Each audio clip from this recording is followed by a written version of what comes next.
It was past midnight in a quiet, five-star hotel nestled in the heart of Manhattan. The halls, usually buzzing with guests and staff, had fallen silent, except for a soft, muffled sound. Daniel Whitmore, a billionaire tech mogul who rarely stayed in hotels himself, had checked it unexpectedly after a charity event ran late. On his way back from the lounge, he heard the faint sobs echoing from a dimly lit hallway near the staff elevators. Curious, he slowed his steps, and there she was. A young maid, probably in her early 20s, crouched near the wall, clutching a cheap cell phone. Her name tag read, Maria. Her uniform was neat, though her eyes were swollen from crying. She didn't notice Daniel at first as she whispered into the phone. "Mama, I'm sorry. I said everything I could. I'll try to get more hours. Please tell Carlos to take his medicine. I'll figure it out. Just hold on." The line went dead, and Maria sat still for a moment, wiped her tears, and quickly stood up. Startled when she finally noticed Daniel standing silently a few feet away. She gasped and apologized profusely, thinking he was about to complain. But Daniel simply said, "I'm not angry. I heard. Is everything okay?" Maria froze.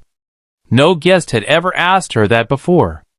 She muttered something about her younger brother being sick back home in Mexico, how her mom was struggling, and she'd been wiring almost all her earnings to them. She was behind on rent, overworked, but too proud to ask for help. Daniel didn't press.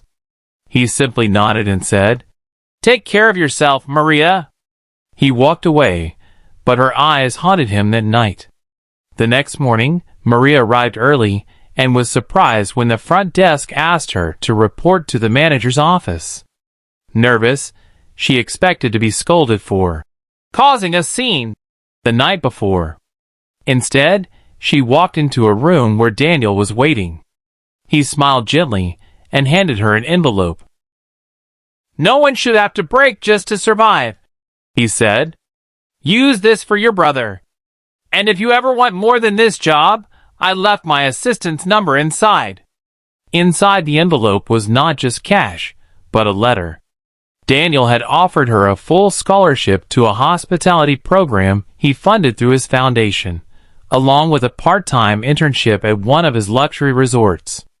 Maria broke down in tears, barely able to process what had just happened. She had no words. 2 years passed. Maria had taken Daniel's offer, worked through the program while supporting her family, and eventually became one of the youngest guest experience managers at a renowned resort. She wrote letters to Daniel's foundation every month, always beginning with, "You changed my life." But Daniel, busy with his world of boardrooms and big deals, hadn't seen her since that day. That changed during a business trip to California, when his assistant booked him into his own chain Santa Barbara resort. Tired and distracted, Daniel walked into the lobby, and froze when he saw the name badge behind the concierge desk. "Maria." She looked up and smiled. "Welcome back, Mr. Whitmore." At first, he didn't recognize her. The woman in front of him was confident, polished, standing tall in a crisp suit with a glow in her eyes. Then it clicked. "Maria?" She nodded, tears glimmering. "I kept my promise. I worked hard. My brother's healthy. Mama's safe. And I'm here." Daniel was quiet for a long time. Then he laughed gently and said, "I didn't save you. You saved yourself. I just reminded you what you were worth." Before he left the hotel the next day, Maria received a formal offer letter. Daniel had nominated her to lead guest services across all West Coast properties.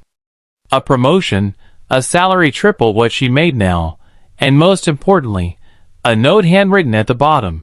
"People like you are what make this world work. Never stop being you." Maria framed that note in her office. She still sent half her paycheck back home, still worked harder than anyone, and still remembered the night when she thought no one saw her cry, But someone did. And it changed everything.